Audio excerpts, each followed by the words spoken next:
Roxette are the second best-selling Swedish act after ABBA. In the States, Per Gessle and Marie Fredriksson had 4 number-1 hits on the Billboard charts. And when I was on MTV Europe, their videos dominated the late 80s. Per tells his story here, which is not just about worldwide success, but also about loss, particularly of his long-term partner in the band, Marie, who passed away in 2019 battling a brain tumor.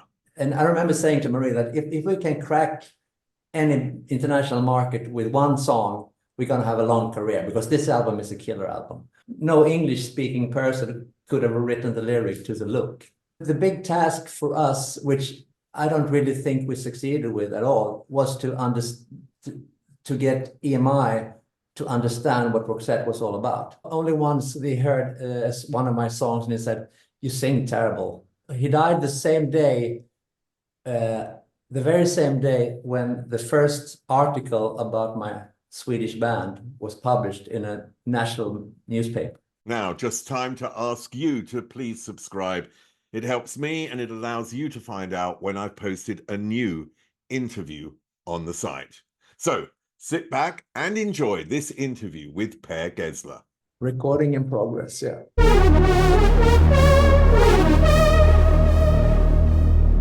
So Per Gessle, first of all, I mean, this is this is a trip down memory lane in a sense. Absolutely. Yes. And it's really brilliant to see you. Do you know that you are 10 days younger than me?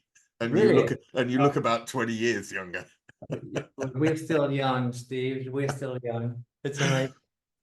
Well, listen, I want to take you back to your childhood, because you were obviously brought up within a family environment. And I just wondered what sort of creative atmosphere was in that family environment. What were you brought up around? Well, when it comes to like my family, I mean, we had a piano. I had 2 siblings. One brother was 7 years older than me, and one sister was 14 years older than me. So she was like, she came from like the Elvis era, you know, the 50s. So she was the one playing Fyrellis and Beethoven and, you know, that stuff, Chopin, that kind of stuff. My brother was a teenager in the 60s, you know, when the Beatles thing happened. And so I was really influenced by him and his musical taste and all his friends. And I sneaked in, hiding underneath his bed when he had, you know, friends over, listening to the Hollies and the Kings and Love and Spoonful, that kind of stuff. So that the 60s music is in my DNA, basically. That's otherwise, I mean, you know, it wasn't like we never really, you know, the family didn't really sort of sing or play together or stuff like that. It was more like a pop thing. The 60s for me was where everything started, when I was like 6, 7 years old. I mean, if I think of my family and my parents, they were much more always about security, always about do something which earns you money and you can have some sort of comfortable life. Yeah. The imagination in their head of being, for you, let's say, a musician, which is a very unstable or unstable life, and it can be a life where you don't earn money. A creative life can be very, very difficult. And I just wondered if there was an atmosphere of support in any choice you would make when you were very young. Well, you know, my mother was very artistic. She was a painter, and she even created one of our houses. We eventually built our own house, and she made the house in wood to show them how she wanted it to look. She was amazing as an artist. So she was, of course, when she felt or realized that I like to draw, I like to make poems or whatever, which I started doing very early on. She supported that because she felt it was the same blood, so to speak. My daddy, on the other hand, he was a plumber. He never really understood anything what I was talking about, you know, but he did his thing and just let it pass. I was pretty good in school, so I mean that probably kept him calm for a couple of years. But unfortunately, he died in 1978. He died the same day, the very same day when the first article about my Swedish band was published in a national newspaper. Same day. So that was the best and the worst day of my life up to that point. I was really broken in one hand. On the other hand, it was just amazing that someone finally wrote something about us, you know. So that was, and he listened to me. I remember only once he heard one of my songs, and he said, "You sing terrible. Your voice is terrible." So he wasn't really supportive. On the other hand, I mean, he wasn't against it either. It was like a, you know, sort of easygoing lifestyle, I guess, you know. Oh, it's interesting you say that. I've got a much sort of harder story where my father really didn't want a third child, and he had very little to do with me when I was young. And he was an absent father, even though he was often around. He was absent emotionally, you know, but and often physically he was away. And I realized later on in life that the reason I probably ended up on TV was to try and get the love of the world, because I wasn't getting the love of my father. And drive, I know this is sort of heavy therapeutic stuff, but drive often comes from a childhood wound. And, you know, and I wonder, when you say that your father hadn't had the chance to give you the confirmation to you as a musician for your art. And I wonder whether you have looked back and said, oh, maybe I chased that my life. Maybe the reason I had that drive was because of that day. Could be, but I think for me it was very much. I was very much a loner when I grew up, and I didn't really have many friends. I was really chubby, had big glasses, and you know, I was like an outsider from day one, basically. So I think I created a parallel universe with pop music. I created imaginary bands that I was part of, you know, and you know, created albums that this imaginary bands did, stuff like that. I was like, I was living in a parallel world. So I guess in the end of the day, when I was maybe 17 or so, we moved, and I started in a different school, and then I got together. I had a really good friend, probably my first only really good friend, and he was playing in a band. So I joined him to their rehearsal studio and listened to that band, and that changed my life forever, because I knew I had so much knowledge about pop music, and I wrote songs in my head. I couldn't really play anything, but I wrote songs, melodies in my head, and I wrote lots of lyrics. And suddenly I just realized that this is where I belong. I gotta have to start a band. So I convinced the drummer to start working with me, and the two of us created this band that became the biggest band in Sweden in the early 80s. I mean, that was Gyllene Tider. Exactly. I said that right. Yeah. But I want to get back to the music that you listened to through your brother in a way. Did it provide a connection to your brother as well, that you had this connection with music? And what was that connection? Yeah, absolutely. He was like, my brother was like my big hero. He was, like I said, 7 years older than me, and he looked amazing, and had all these, you know, he was like, had this star quality around him that I didn't have. So of course he was my big hero, and if he listened to something, I listened to it as well. And sometimes he listened a lot to, like, you know, blues records, like John Lee Hooker, that kind of Buddy Guy, that kind of stuff, which I never really that wasn't my cup of tea. And then he listened a lot to, you know, Birds of Fire, Mahavishnu Orchestra, that kind of stuff. Not for me, you know. But I picked up so many other things, you know, like I said, the Kings, the Hollies, Spoonful, Birds, Beatles, of course, Creedence, through him, and so our communication was very much through the music. And like, if there's a 7-year gap between you in a family, it's like two different generations basically. So when he was like, I think 17 or so, he moved out, he moved away. So then I didn't really meet him until he moved to Switzerland and worked for a bank there for many years, and you know, we sort of lost touch with each other. You mentioned the bands of that era. A lot of them guitar-based bands, and a lot of them writing, well, it's very of the era type song structures. How much obviously the guitar sound influenced you, and you draw some, you drew some connection to that, but also the way the songs were written. Can you tell me about both those things and how they had got into your DNA? I think I just listened so much to music. So when I started writing music myself, I learned that what I liked was a really strong intro. I like there has to be a really good middle eight in the song. People don't do that anymore, or a modulation in the way that you create. I obviously I had this musical sort of knowledge that I wasn't aware of. But as soon as I started playing and learning, my way around on a keyboard or on a guitar, I realized that the things that I heard in my head could be played if I just did it like this, So that's sort of, and I was really surprised by that. When I listened to stuff that I did really early on, I mean, I didn't know anything about, keys, different keys. I just played. And then I assessed when nobody wanted to sing in the band, so I sang because of my songs, I sang them myself.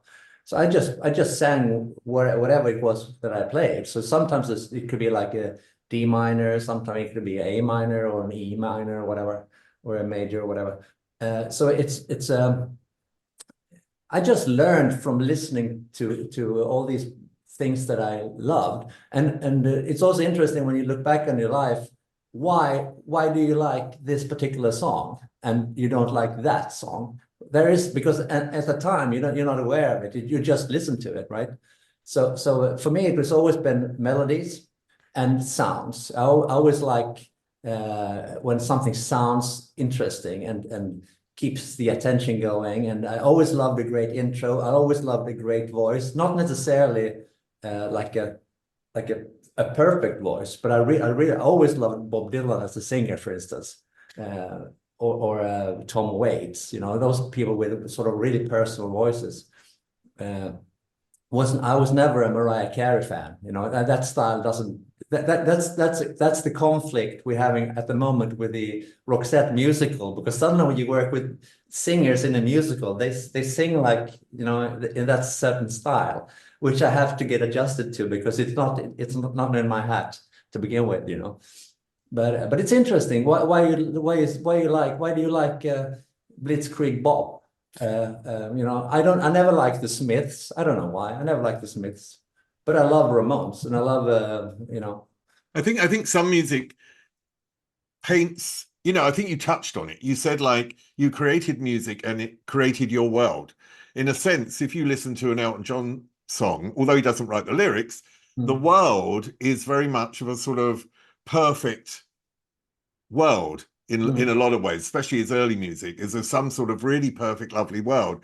And it's almost like he's created a world for him to escape into. And I think as listeners, we also escape into music. But the music you mentioned, especially like the Beatles, the Beatles were a band that developed and changed and had very different characters in the band. And I know you said before that John Lennon was a hero of yours. Can you sort of specify what that was in musical terms? Well, when it comes to John Lennon, I just like everything about him. I like the way he looked. I like the way he sounded. His voice was amazing. And I like the craziness in his style writing music. If you compare, I think the genius in the Beatles, musical genius, must be Paul McCartney, because the way he writes songs is it's so complicated, here, there, and everywhere, and the way he plays the piano and all those things that he's done. Lennon is much more crazy. He's just go Cry Baby Cry or A Day in the Life or Lucy in the Sky or Strawberry Fields, for that matter. I mean, it's if you sit down and play those songs on the piano, it's really complicated. It's not logical the way he's doing things, but it sounds natural when you listen to it, and that's the magic of Lennon, I think.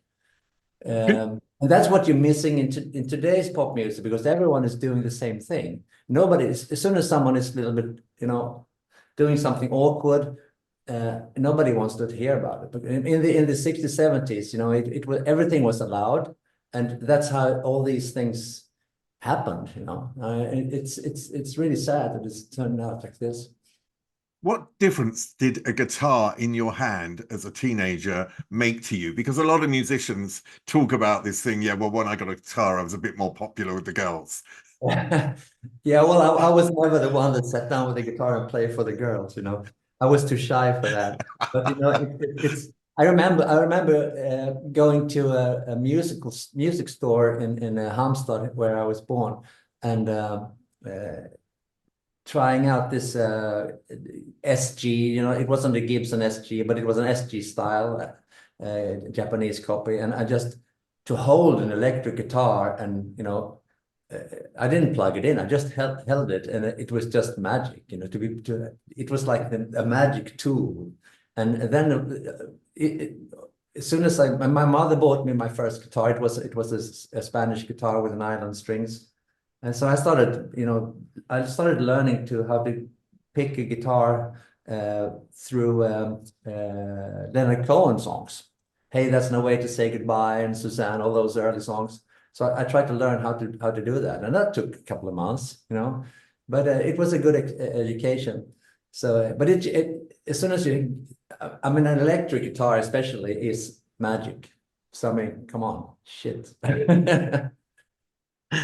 So you mentioned Gyllene Tider and that getting into that band, and it's sort of being you know, you trying to get people involved and make this band work. And then you mentioned sort of the worst day of your life, which is the day your father died, and also the first time you're in the press, as it were, and getting that sort of attention for the creative side of your life.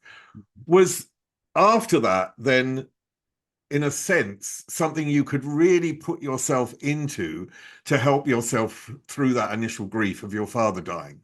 Yeah, I think you're right. I think I haven't thought about it like that, but I think you're right. I think I got over his death easier because I focused on the band, I focused on my work, on my songs, and also I at the time, this is 1978, so I'm like 19 years old. I had started to write a lot in Swedish, lyrics in Swedish.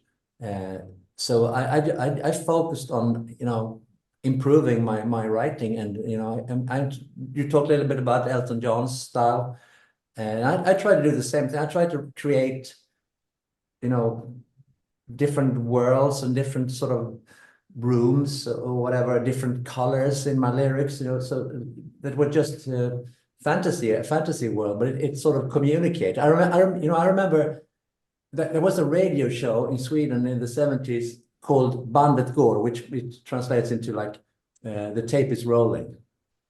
And everyone could send in cassettes to this radio show, and they picked you out. If they liked you, they played your amateur cassette on the radio. So I did that. You know, I did record my own recording on myself with just on my Sony tape recorder, sound on sound, you know, in mono. And I sent them in, and suddenly I got a note saying that we're going to play one of your songs on Saturday. And I was sitting there, you know, listening by the radio, and they played one of my songs.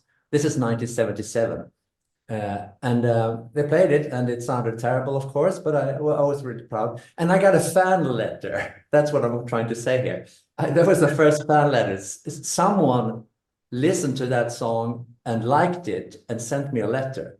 And to get that first fan mail was just like mind-blowing, because that was, I never even got a letter from anyone, you know, in my life.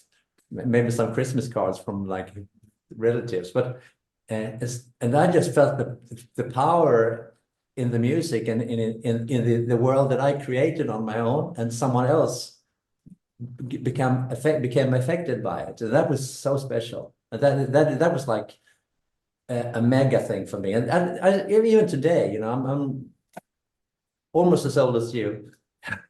Even today, when I'm every day as I leave my home, people come up to me every day and thank me for some songs. So we got married to this song, and you did this, and blah blah blah. We went to this show, and thank you very much. And it's the best feeling in the world, and I'm so happy and lucky to be part of that thing, you know, and to connect with people like that, it's just amazing. I mean, around that era was the advent of punk as well. That came at the late 70s. What did punk mean to you, and was it something about like the opportunity to create anything? Because to a lot of punk artists, this was this inspiration. You know, you could go on stage, do anything you wanted to do, and be a rock star.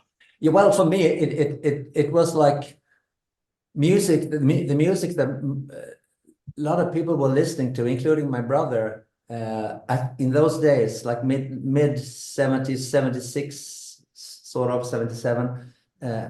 It was pretty complicated music. It was like Lamb Lies Down on Broadway, and Emerson, Lake and Palmer, and things got complicated, and I didn't really like that at all, you know. And even my old hero David Bowie became pretty serious, going to Berlin, doing the Lodger and Heroes, all those albums.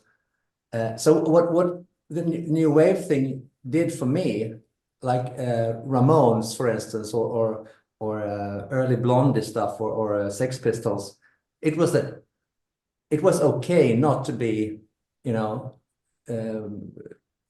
Steve Howe on guitar. You know, anyone could play, and if it didn't sound good, it was okay anyway. And I really love that idea that music should be for everyone, and you should be able to. And that's where also, when coming back to today's music, it's so easy to hide on the laptop, because you don't. If you want to get good at to play guitar, you have to practice, and you have to. If you want to be a good writer, you have to write a lot. You have to do your 10,000 hours on everything, and it's so easy to escape that now, because you use plugins and you do this and you do samples or whatever.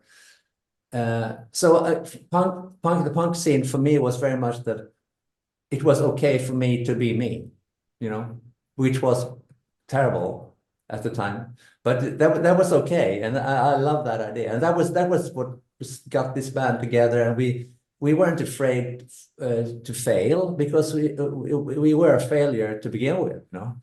So every success that we have, including like the first fan mail, was just like, wow. It was so many wows all the time. I mean, the turning point came a little bit later, I think. It came in 1980, when you had a song which translates as "The Girls on TV2." Is that right? Yes. Flickorna pa TV2. Yeah. I can't do the whole thing in Swedish, obviously, but here we go. How did that first success, after, you know, all the things that you'd gone through, because this wasn't really an easy journey. It always sounds, when I've seen interviews with you, because it covers such a long period, it feels like, oh, then I joined a band and then we were successful and then this happened. But it's not really like that, is it? It's a lot of fighting along the way, and it's a lot of touring, it's a lot of effort, it's a lot of songwriting. So how did it feel when, you know, it's like getting the first fan mail. How did it feel when you were first on television? It happened. It was the B side of the first single, so it was just because of the lyrics, radio started playing the B side. In those days, you could do that. So we had done 6 shows in front of people before we were number one. So we were rookies. We were really scared shitless we felt like we can't fill these shoes, because we're not. So I guess that those years, 1980, 1981, it became even bigger with the second album. We were just running, and we didn't think. We were just having lots of fun, of course, but, you know, we were so young. You don't really think, you just do it, you know.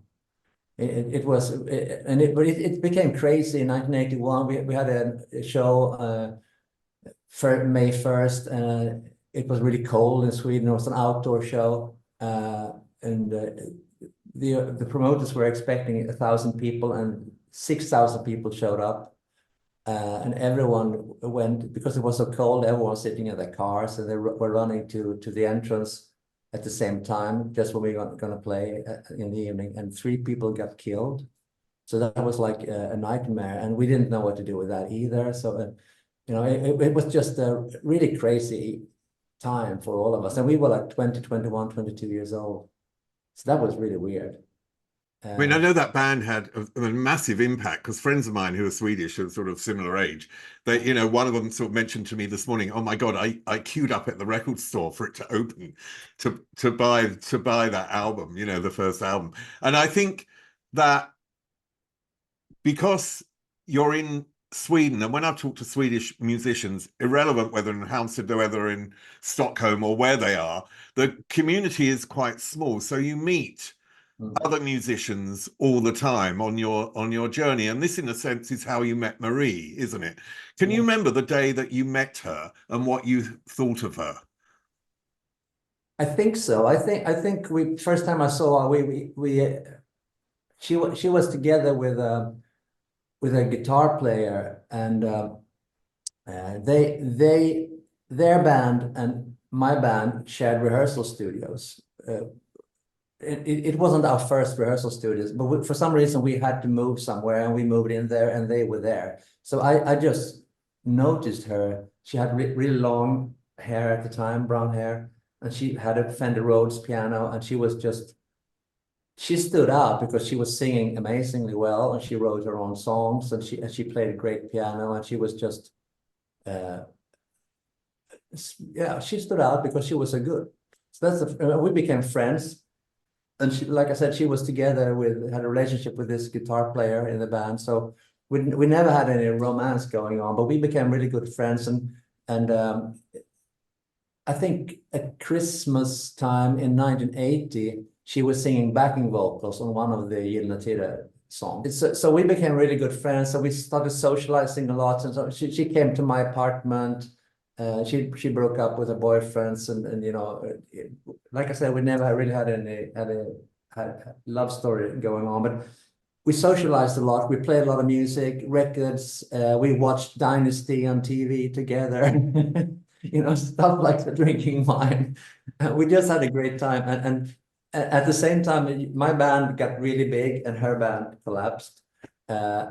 A couple of years later, it was the opposite. You know, my career I was a has-been when I was 24, and Marie had an amazing solo career going on at the same time. So when we started Roxette in 1986, I was the underdog, and she was the superstar in Sweden at the time.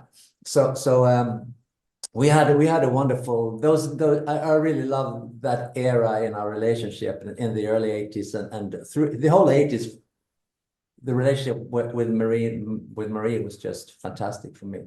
Don't go away, there's more to come, including Pear's memories of Marie. Now, don't forget, please subscribe. It helps me. It allows you to find out when I've posted something new. And let's get back to Pear.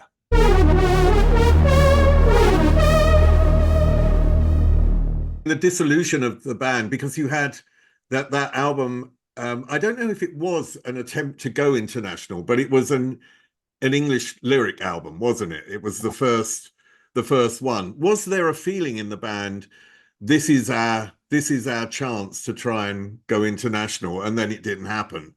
Or was it just, we want to try to do some English songs? No, I think it was, you know, we had done 3 Swedish albums, and then I did a soul album because the other guys in the band did their military service, and I got away from the military because I don't look good in green, so I did a soul album instead in Swedish. But then when we got back together, it felt like our time was sort of over. So I just felt like we should do something in English instead. And there was an interest within the EMI record label to do that. So we got a really great budget to do a great video, and Capitol Records in the US wanted to release it. What's interesting is that they released the Gyllene Tider album as Roxette. So that the Roxette name was on the Gyllene Tider album. So when Marie and I got together, I just kept the Roxette name because it was there. But anyway, I wasn't ready. not as a writer, not as a singer, not as anything to go international. It was just it's such a big step going from a tiny country like Sweden and go international. Whose idea was it to because I understand it was the record company's idea to put you and Marie together? Mm-hmm. Well, we talked about it for many years. You know, when Gyllene Tider was big, I never really had time for Marie. I helped I helped her to get the her record deal with EMI, and I remember when she was first time she's gonna go to EMI in Stockholm. I gave her money to buy. She wanted to have nice shoes on, so she bought those shoes. She didn't have any money, and I was a pop star. I had the money, so I gave it to her. And that was like 1980, I don't know, 84 maybe. Anyway, we talked about doing something together, and when the Gyllene Tider band collapsed in 1985 maybe. I didn't know what to do. So people wanted me to write songs for them. Lots of artists wanted, especially lyrics, Swedish lyrics. So I did that for like a year, and I hated it because it I don't want to be like I never wanted to be like a songwriter writing for other people. And there's so many compromises, and they want to change everything, and it's not for me. So anyway, I wrote this Swedish song called Svarta Glas, which translates into black glasses, for a Swedish artist, a girl. And she never came back with a reply if you wanted it or not. But that's, for some reason, that song wound up at EMI, my record label. And the head of EMI in Sweden, he said that, oh, I love that song that you wrote, Svarta Glas. Write an English lyric to it and record it with Marie, and then you have that song with Marie. You always talk about you're going to do something with Marie anyway. So I said, oh, that's a nice idea. And now the next trick is to get Marie on the train, because she was at the time being very successful, and her producer didn't like the idea, and the A&R guy at the EMI, he hated the idea, because it was sort of risky for Marie to do this thing in English. But the only one who actually really loved it was Marie. She really wanted to do it. So I had a meeting with new people, new producer and everything, and we just recorded this song. And the record sleeve doesn't have a picture of Marie and me. It's a drawing of us, of some other people. Because if it's gonna be a failure, EMI didn't want it to affect Marie's career. They wanted to be anonymous. Anyway, it became the summer smash of Sweden in 1986, so they said, "Oh, why you should make an album now, because it's a platinum single." And I said, "Okay." And I had written a new album in Swedish that got rejected by EMI, so I took that album and I wrote English lyrics to it, and that became the first Roxette album. And you sold it to EMI. Yeah. Same people, it's just different lyrics, and it's in a different sort of perspective, but it's the same song. All those songs, I Called Your Name, Joy of a Toy, Soul Deep, So Far Away, all those songs were written in Swedish to begin with. What's the difference between your Swedish songwriting lyrics and your English lyrics? Because if you're in a second language, sometimes it is slightly simpler, and I just wondered whether the simplicity added to the success. It probably did. I mean, today, you know, when I've been doing it, it was like for 18 years when I was working with Roxette, I didn't write anything in Swedish. So I became much better in English, of course. And today I think that I have a style on my own in English as well as I do in Swedish. That's how I feel anyway. But in the early days, there were so many grammatic mistakes and all those things, you know. But like you said, you know, someone told me that no English-speaking person could have written the lyric to the look, and it's probably right. I did it because then for me it was just word games, and when I writing that song, I just walked on like a man, hidden like a hammer. She's a juvenile. I wrote that to remember the rhythm, you know, and then I sort of it's sort of funny. I keep it, and then I went from there, you know. So that's and that liberation also came from the punk thing, you know. And if whatever you do, it's okay, you know, do it. Because if you do it your own way, you don't follow the formula, it's going to become personal. And it did. I mean, the look was a sort of surprise success in the States, wasn't it? It's Yeah. something that came out of the blue. I've read different stories about the DJ being in Sweden, about it just happening in the States, a rumor that he was given money. There's like so many different stories. What's the truth? Well, the truth is that we did this album, Look Sharp, and it was released in the autumn of 1988 in Sweden. First single was Dressed for Success, big song in Sweden. We did a huge tour in Sweden in the autumn of 1988, released the second single, Listen to Your Heart. That was the second single.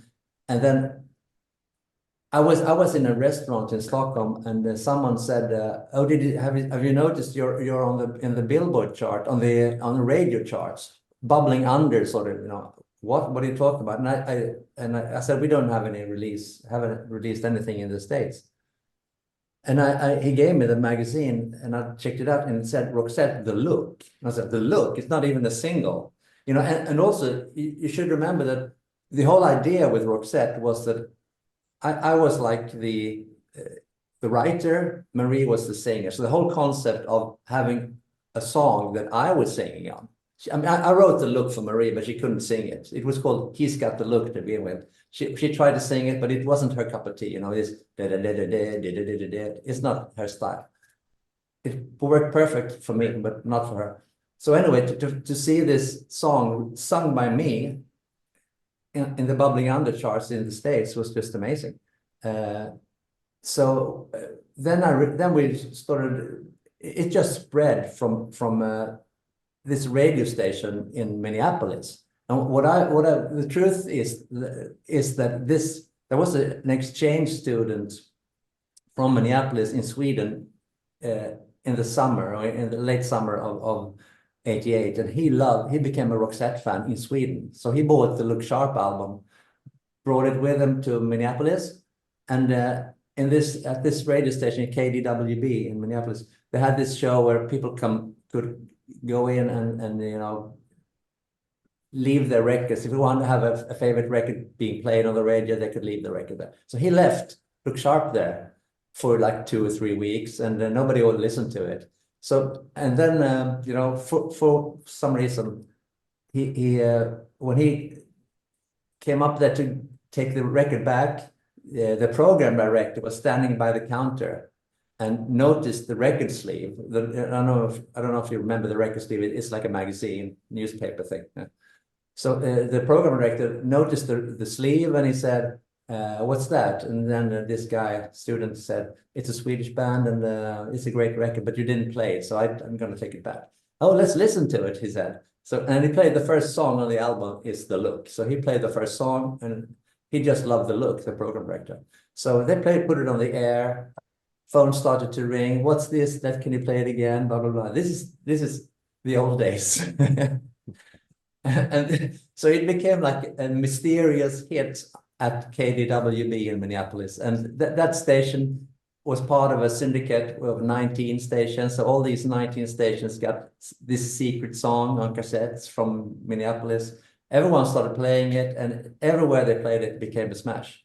So we had this, you know, enormous hit without knowing it. And we didn't have a recording deal at the time.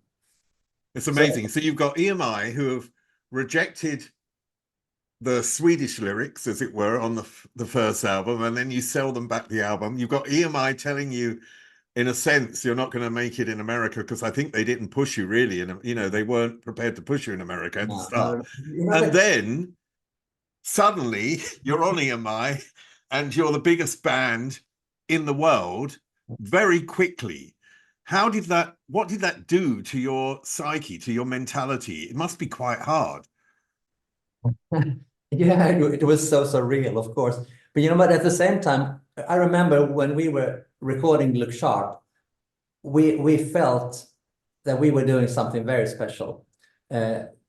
Something and I remember you talked about Sweden is a small country, the small community of musicians. I remember lots of artists and musicians coming to the studio, the EMI studio in Stockholm, and we played them songs from Look Sharp. We played them Paint, for instance, or we played Listen to Your Heart, or we played Dangerous. And everyone was like blown away, because they never, it was, and I remember saying to Marie that if we can crack any international market with one song, we're going to have a long career, because this album is a killer album. And that's exactly what happened. We had 4 huge songs from an album. I made T-shirts for everyone in the studio. Today Sweden, tomorrow the world. I did that while we were recording that album. But I felt we got something really strong going here.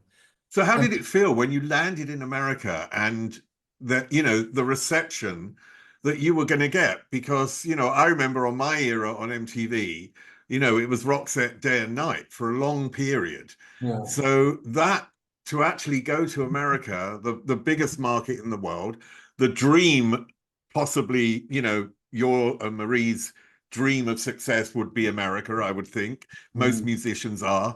You go there and, you get this reception, but it's like you say, it's odd as well, isn't it? Success and fame and all that stuff is a bit odd. Yeah, I mean, when you're in the middle of it, you don't really think too much about it, because it's so many things happening day and night around you all the time. So I mean, it's just you try to cope with it, and I think we had the benefit of being a little older. Marie was 30 years old, and I was 29 years old when it happened with the Look. So we had experience from the Swedish record industry, so we knew a little bit about how it worked, but at the same time, not really. It's so different anyway.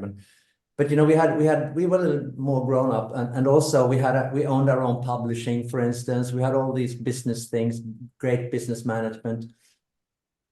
I don't know, the big task for us, which I don't really think we succeeded with at all, was to get EMI to understand what Roxette was all about, because they didn't have a clue. They wanted us to move to LA or New York, or at least London, because they didn't know what to do with us. They wanted us to make the new album, the next album, with session musicians in LA. And I said, we won't do that, because then we're going to sound like Richard Marx.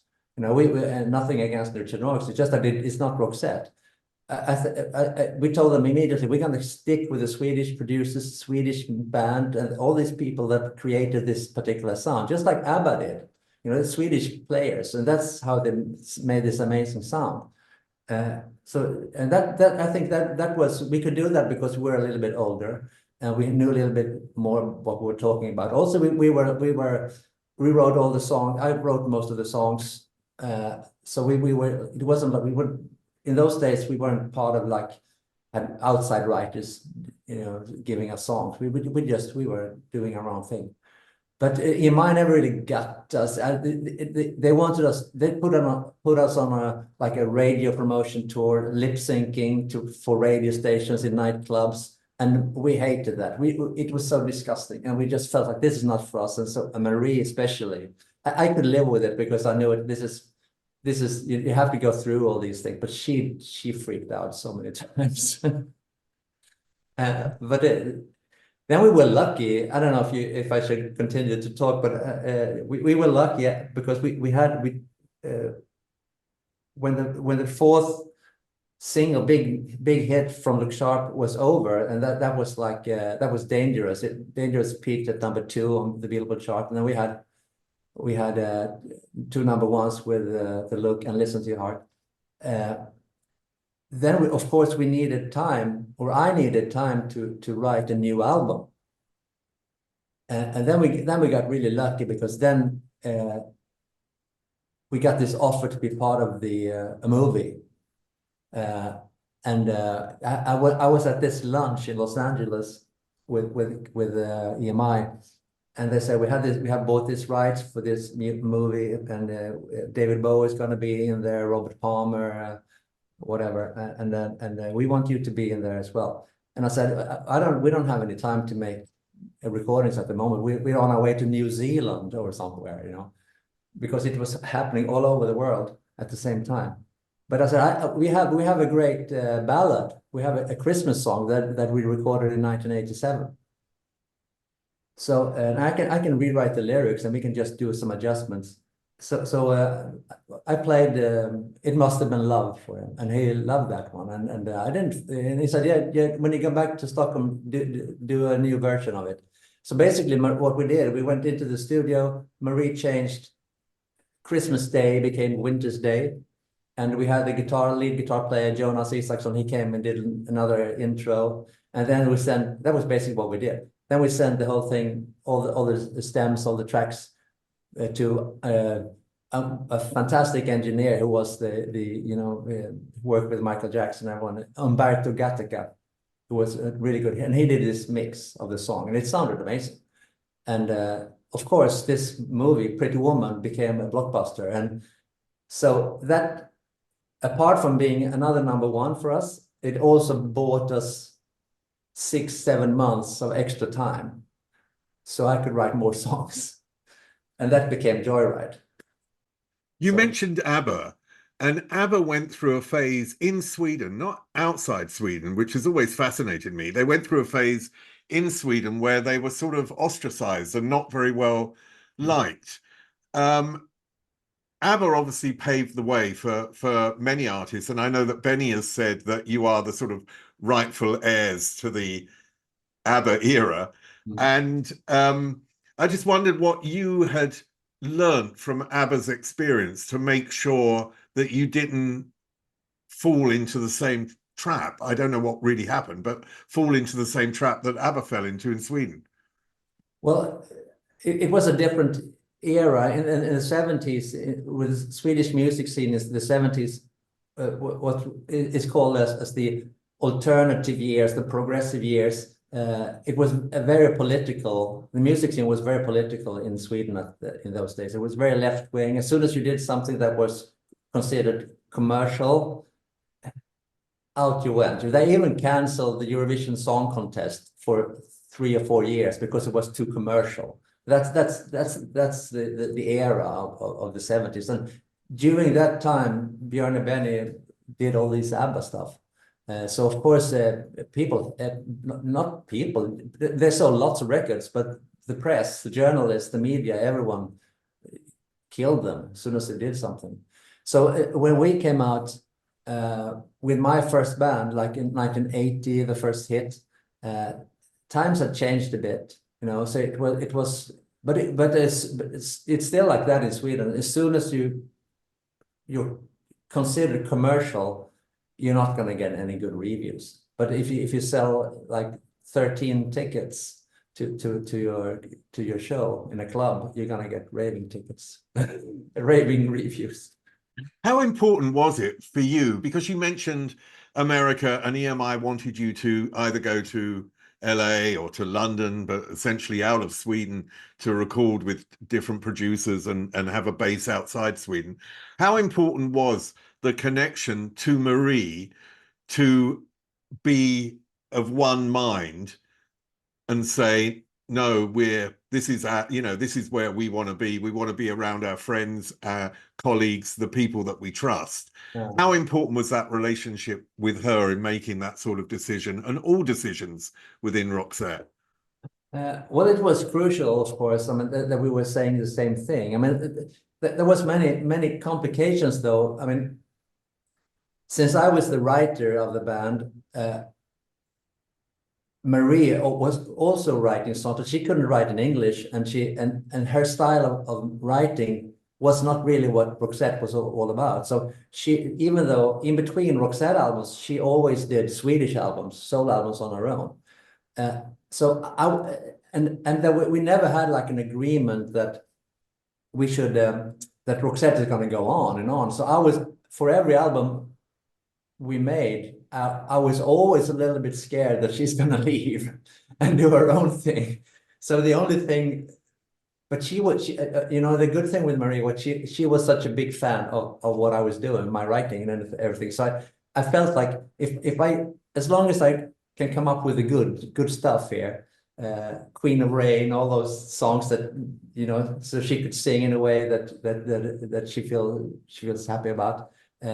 She's gonna stay with me, you know, and that went on throughout all those years. All those 30 years we worked together. You know, it was the same thing.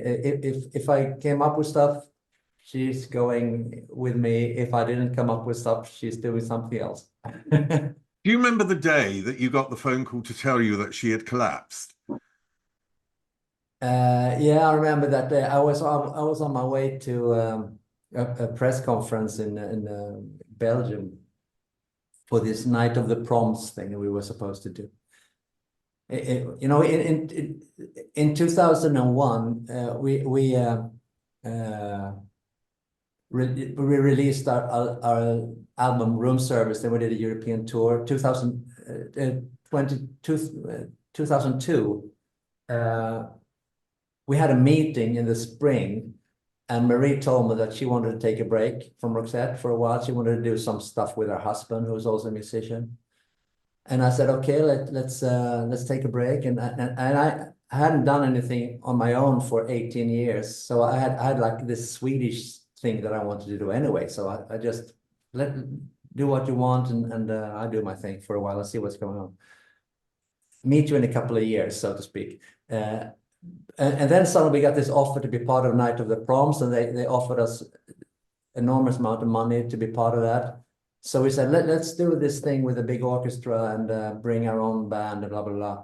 So we were on our way to this press conference in, I think it was Antwerp or Brussels or whatever, when it happened. So I got this phone call that Marie had collapsed in her bathroom, and nobody knew what it was. And I said, I have to go to this press conference, and I didn't know if it was serious or not, you know. So I went from my home, which is like 2 hours from Copenhagen. Copenhagen is in Denmark, as you know, and I'm in Sweden. So I went with this car to the Copenhagen airport, waiting for more information. And eventually, when I got to the airport, I just heard that she was in hospital, and then she couldn't come to the press conference. So I said, there's no point for me in going either. So then it took a couple of days, and then we heard that she had this brain tumor thing. So everything got canceled, of course. It was terrible. Those weeks were just horrible, or years, actually. I mean, obviously it's different, but I looked after my mother in the last years of her life, and 3 years before she died, she got lung cancer, and then it became terminal. And for me, it became about also creating memories for myself. Marie fought incredibly bravely for many years, wanted to go back on tour, but there must have been knowledge that this wasn't going to go on forever at some point. And I just wondered if you were able to also consciously say to yourself, okay, the amount of time I've got left with this friend, this person who's been with me all these years on stage, I want to create memories. Was there some of that to your sort of friendship together towards the end? Yeah, well, yeah, in a way. But you know, I felt like when Marie asked me to take this break in 2002, I felt like maybe this is the right time to sort of end this thing, you know, because we had in 2002 we've been doing Roxette for I don't know how many. It's a long time, you know. I can't count, but it's like it's 16 years or so. So it's a long time for a band, you know, and I just felt maybe we should take a break for real, and then you know, but of course when someone gets close to you, get ill like that, you start thinking in a you know, think about from another perspective than you normally do, I guess, you know. then you know, I did a lot of things after Marie got ill. I regrouped my Swedish band. We did some enormously, still the biggest Swedish tour ever made by a Swedish band in 2004. We had 30,000 people on average for 25 shows in this country. It's crazy. So that was 2004, and you know, then I did some English stuff. Then I toured Europe in 2009, or maybe 2000. Yeah, I think 2009. And Marie and her husband came to a show I did in Amsterdam. And I was really surprised. I didn't know they were coming, and I was so happy to see her, and you know, and I said, let's do a Roxette song, just the two of us on stage, like we do a Listen to Your Heart or Must Have Been Love, just acoustic. And she said, no, I don't want to do that. You know, but if it's one thing I'm good at, it's to convince Marie to do things. So 10 minutes later, she agreed doing it. So we went on. It was a club. It was like maybe 1,400 people or so. It wasn't a big place. But we went on as the encore. I brought in Marie and just the two of us, and I never seen so many people crying. The whole audience was just crying, and the reception that Marie got was just amazing. And we did this song, and she was so nervous to begin with, and afterwards she was just, I never seen anyone so happy in her life. It was the big comeback thing. And then it took only like 10 days maybe. She called me up and said, hey, Perry, why don't you write a new Roxette album and let's do another record. I'm ready to do it. So I wrote this album called Charm School. And then we toured for another 5 years together. Crazy. But she was an amazing person. So strong. I mean, you're at a point in your life where it's quite exciting again. Things are happening. You've got this musical. You're going on tour next year. First of all, tell me about the tour and tell me about Lena and how that's come together and what we can expect from that. I start with Lena. Lena is a very good friend of mine. I met her in 1986. Those years when I was writing songs for people and didn't have a recording deal on my own anymore. I wrote a song, or the lyrics to a song, which became her breakthrough single, Kärleken är evig, Love is Eternal. And she was like 18 at the time. So I remember meeting her, and she became a superstar here in Sweden. She's been going on ever since. She's not as old as I am, but she's getting there. You know, she's maybe 10 years younger than me.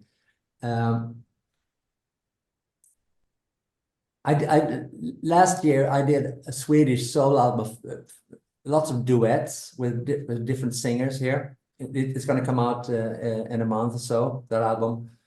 And one of the artists that I invited to sing was Lena. So in the studio, we just did this song, the title track of the album. I just felt like, shit, she's good. This person, she's amazing. She's so professional, and she comes up with great ideas, and she's stubborn. And she's, the way she sings, she's just one of a kind. So I said, maybe she could be the one to do sing the Roxette catalog, because I had this idea, what am I going to do with Roxette? Should I just close the door forever? Which is sad in a way, because I wrote most of those songs. It's my babies. And at the same time, I don't want to destroy, you know, the Roxette legacy or Marie's legacy or whatever. I was thinking this and that all the time for many, many years. Then I realized that what I should do is do sort of an homage to the Roxette catalog, basically the old Roxette songs. It has nothing to do with making new music or create something new. It's just try to do a tour or concerts playing 25 Roxette songs with as many of the original members that are still around. We lost our drummer also a couple of years ago, unfortunately. So that's really sad. But otherwise, I brought the whole band together, and Clarence Overman, the old producer, was also the keyboard player. him and me and Christopher Lundquist, who's been my producer for 20 years now. He's also part of this band. And Lena, we sat down, 4 of us sat down in my apartment in Stockholm and just by the piano and some acoustic guitars and sang 10 Roxette songs. And it sounded amazing. So I felt like, shit, she's gonna do it so well. So that's basically what we're doing. We're trying to play the Roxette catalog, as many good songs as possibly can. Maybe some even songs that we never played live with Marie before, but still part of the catalog. So that's have you learned something more about the songs by working with another singer? Because we know when you change a dynamic, something else comes into play, doesn't it, sometimes? Yeah, and also absolutely, and you hear different things in songs, and also when you start, you know, playing songs that you never really played for like 20 years or so, you start realizing how did I write this? Why did I write this? How did I? Because you change your style over the years, even if it's small doses every year. In the end of, if you're as old as I am, you know, it becomes I don't write like I did in the 80s anymore. And that is good and bad, you know. I mean, there are so many songs, even like on the very first albums with Gyllene Tider, 1980, 1981, there are songs that I'm really proud of because I don't know how on earth was I thinking, you know, but it turned out great. You know, and nowadays you know so much, and I think that is it's played to my advantage all my life that I'm not like a super musician. I'm not an amazing guitar player, an amazing piano player. And when I write things, I hear things, so I have to sort of struggle to find what I'm hearing. And if I find it, it sometimes becomes really cool, like some of those songs that I'm really fond of, you know, that I've done in the past. But I'm not really sure of what I'm doing at the same time. I'm just doing it, and I think that's why I always needed people like, you know, Clarence Overman, who's like an amazing musician. Christopher is an amazing musician. Marie was a much better musician than I was, and a singer. She could, you know, pick out harmonies like that. I don't know how to do that. I have to hear it, and then I say that's the one I want. You know, I have a different sort of musicality, and I try to use that to my advantage all the time. And of course, the Roxette musical, when you think of the ABBA musical is a sort of fictional love story type idea. Who's the father? You know, and set around the songs. Tina Turner's story was much more about trying to trace her life story and dramatizing it for effect on the stage and using songs which are out of order, but they still sort of somehow work. What's the Roxette musical going to be, and what is it actually highlighted for you about your own life? Well, first of all, I mean, it's not the story about Roxette. This is the whole musical is based on a book called Got You Back, written by Jane Fallon, an English writer. And then it's made into a musical by a guy called Guy Unsworth, who's the director. Basically what they've done is put the Roxette songs into that story. So I haven't seen it yet because it's not ready yet. but I've been to a few sort of, you know. Are you sneaking in at the back and having a look? You know, I'm actually going there tomorrow for a rehearsal. But you know, the musical side is really wonderful. The Malmö Opera is it's a very big opera, and the orchestra is 60 piece. It's a 60-piece orchestra, and it's the theater is like 1,500 people, so it's pretty big. And the reason we're doing it there is because we have these possibilities to work with the big orchestra, and it's almost 300 people working full time on this musical, and they're creating like 1,100 pieces of clothes for the show. I mean, it's enormous. And you know, Björn and Benny from ABBA, they did the same thing with Christina from Duvemåla, that musical they did. They did it also at the same place because of the same reasons. So I'm just hoping it's going to be entertaining, and I know I've heard the versions of the songs, and I've arrangements, and it's. I was really surprised that so many of my songs, like Crash Boom Bang or What's She Like or Perfect Day, how well they fit into this format, because it's very melodic and very beautiful, and and when you hear this, it's really. Oh, it really gets to your heart immediately when you hear it. So I'm just hoping that it's going to work with the story and everything. But I'm sure it's going to be fantastic. One thing I'd like to ask you at the end is, because you've got such an enormous legacy as Roxette, and it's part of everybody's lives. And we all look back and we all hear songs, and they're part of our youth, they're part of a certain era of our life, when they're the big hits and so on and so forth. For you, how, you mentioned about getting your first fan letter and how important that is. How important is it for you to realize that you've had this legacy that is so important to people around the world and being part of their lives? Well,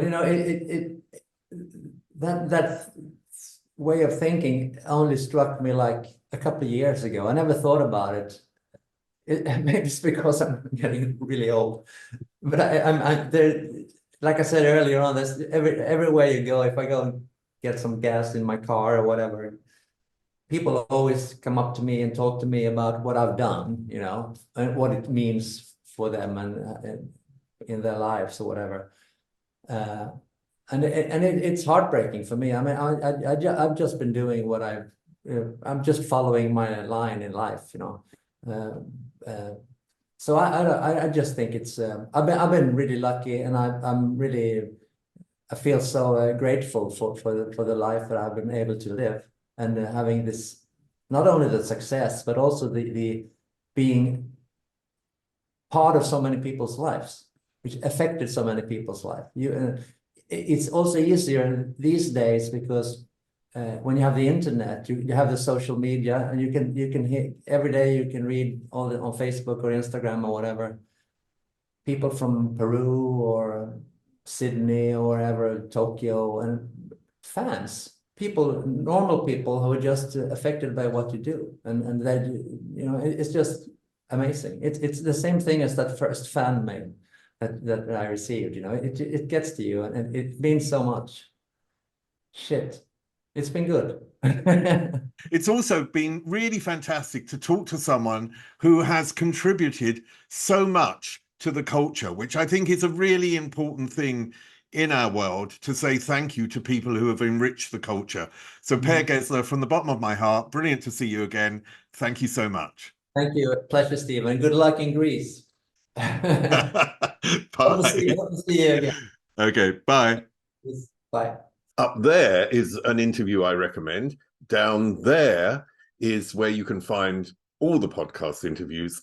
And here is where you can connect.